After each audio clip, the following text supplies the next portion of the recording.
In today's episode, we have another interesting question that has to do with our normal indices rule.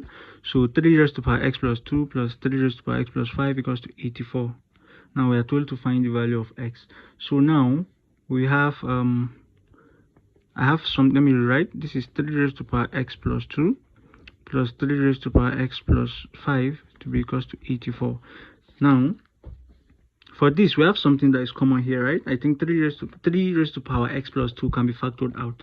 Now let's see what we have left. This is 3 raised to the power x plus 2. Open bracket. If I factor that out here, I'll be left with 1 plus, if I factor that here, I'll be left with 3 raised to the power 3 to be equals to 84, right?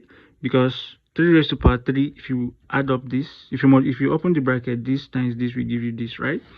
So that will have 3 raised to the power x plus 2, into 1 plus 3 raised to the power 3 is 9, right? 27.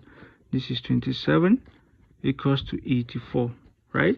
So that this is 3 raised to the power x plus 2, open bracket, 1 plus 27 is 28 to be equals to 84.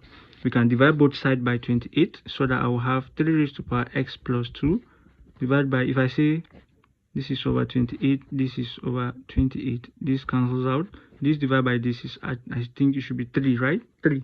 This should be 3 raised to the power 1. Let me just say 3 raised to the power 1, so that since we have same basis, we can equate the power. This is x plus 2 to be equals to 1, so that if I solve, I will have x to be equals to 1 minus 2.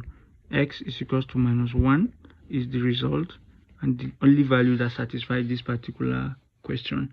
Thanks for watching, and please don't forget to like, share, comment and subscribe, and see you in the comment